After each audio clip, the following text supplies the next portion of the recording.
Welcome back everyone. नमस्ते सभी को। आज खट्टस योगा श्रृंखला महर्षि घिरन में हम जानने का प्रयास करेंगे कि प्राणायाम के अभ्यास के लिए सबसे पहले किस चीज़ का चुनाव करना चाहिए, क्योंकि पिछली बार हमने जानने का प्रयास किया था कि कैसे प्राणायाम के सही अभ्यास से हम अपने शरीर और मन को स्वस्थ रख सकते हैं और बहुत सारी बीमारियों से बचा सकते हैं। ऐसा महर्षि घिरन ने बतलाया है कि सर्वप्रथम स्थान का चुनाव होना चाहिए, उसके बाद समय निर्धारित करना चाहिए और समय के अनुसार ही प्राणायाम के अभ्यास होते हैं और फिर भोजन की व्यवस्था होनी चाहिए। और जब यह 3 कार्य हो जाएं, उसके बाद प्राणायाम करने से पहले नाड़ियों की शुद्धि होनी चाहिए। चलिए अब एक बार ठीक से प्राणायाम के नियम जान लेते हैं। तो पहला है कि प्राणायाम का अभ्यास ब्रह्म मुहूर्त में ही करना चाहिए, दिन के समय में नहीं। और ब्रह्म मुहूर्त का मतलब 4 से 6 बजे के बीच, जब हवा कम चले और ठंड हो लेकिन ज़्यादा ना हो और ना ही ज़्यादा गर्मी।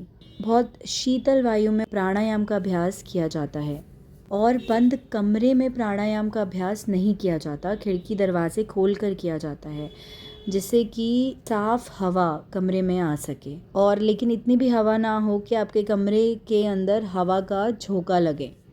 और अगर हवा ठंडी है तो चादर ओढ़ लेनी चाहिए या कुछ कपड़े पहन लेनी चाहिए।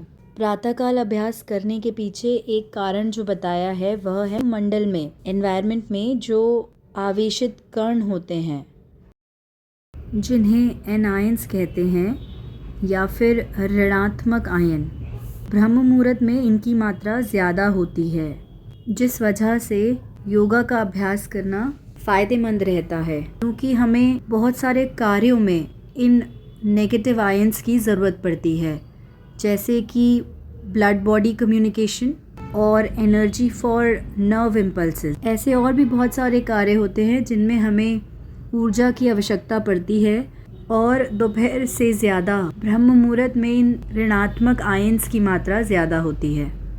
और महर्षि घिरन ने तो इतना तक बतलाया है कि अरण्य यानी कि वन में और राजधानी में बैठकर योगाभ्यास नहीं करना चाहिए, क्योंकि इससे सिद्धि में हानि होगी। और अरण्य यानी कि वन रक्षित नहीं होते हैं और राजधानी में बहुत ज़्यादा जनसमूह होता है।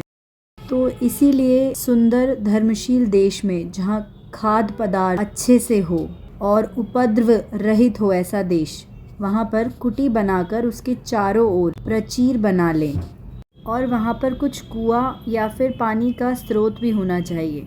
और उस कुटी की यानी कि उस घर की जो धरती है वह ज़्यादा ऊंची ना हो और ना ज़्यादा नीची हो, और गोबर से लिपी हुई कुटी होनी चाहिए। प्राणायाम के लिए एकांत भी वर्जित है और भीड़ से भरा स्थान भी। और महर्षि घिरन कहते हैं कि नए साधक को कड़ाई से इसका पालन करना चाहिए। यहाँ तक सुनने के लिए आप सभी का बहुत धन्यवाद। अब कल जारी रखेंगे।